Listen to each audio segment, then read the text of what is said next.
উনি এসে আমাকে বলতেছে যে দাদা সালমান শাহ যে মারা গেছে জানেন? আমাকে না তো ভাই, তার কোনো বডি তো আমার এখানে আসে না। ওনাকে আবার বললাম আপনি ইমার্জেন্সি একটু দেখেন গিয়ে। তার 10 থেকে 12 মিনিট এরকম হবে, কাছাকাছি হবে, 10-15 মিনিটের মধ্যেই দেখে একবার লোকজন একবারে আপনাদের মিডিয়ার, পুলিশ এবং আমাদের হাসপাতালের লোকজন বডি নিয়ে আসে হাসপাতালে এনে ওখানে রাখছে। আমাদের কমন রুম থেকে নিয়ে, ছাত্রদের কমন রুম থেকে নিয়ে একবার কলেজ পর্যন্ত লোকজন লোকারণ্য এবং এফডিসির অনেক পরিচিত, যাদের মানে টিভিতে দেখি বা ছবিতে দেখছি, ওনার অভিনেতারা অনেক ভালো ভালো অভিনেতারা এখানে আসছে, লোকজন ভরে গেছে একবারে। এভাবেই নায়ক সালমান শাহর মৃত্যুর পর ঢাকা মেডিকেল কলেজ মর্গের সামনের পরিস্থিতি বর্ণনা করছিলেন সেখানকার ডোম সেকান্দার আলী। ময়না তদন্তের জন্য নিজের হাতে জনপ্রিয় ওই নায়কের লাশ কেটেছিলেন তিনি। এফডিসির অনেক পরিচিত, যাদের মানে টিভিতে দেখি বা ছবিতে দেখছি, ওনার অভিনেতারা অনেক ভালো ভালো অভিনেতারা এখানে আসছে, লোকজন ভরে গেছে। কাজ করতেছি, জানলা খুলে দিতেছে, ভিতর ঢুকে যেতে চাইতেছে, এই অবস্থা।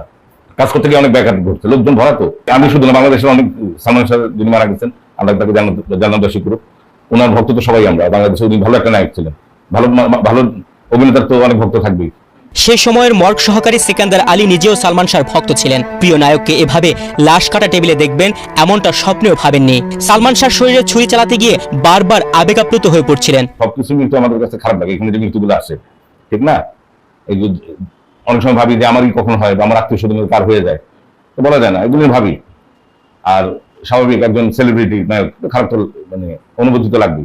পোস্টমর্টমের জন্য লাশ কাটার সময় মর্গের বাইরে সালমান ভক্তরা ব্যাপক ভিড় করেছিলেন। তাদের সামাল দিতে মর্গের লোকজনকে বেগ পোহাতে হয়েছে। উনি আমার মনে হয় রিসিভ করে ওনার পুলিশের মাধ্যমে তো করাইছিল ভাই, আর অনেক লোকজন তো মানে কিভাবে ডেড বডি মানে সুন্দরভাবে সম্মানের সহিত করে এটাকে মানে ওনাদের গার্জিয়ানের কাছে হ্যান্ড ওভার করে, এই চিন্তাই ছিলাম আমরা।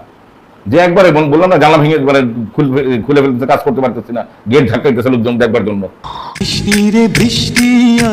30 বছর পরও সালমান শাহর মৃত্যুর ঘটনাটি ঘুরে ফিরে আলোচনায় আসছে।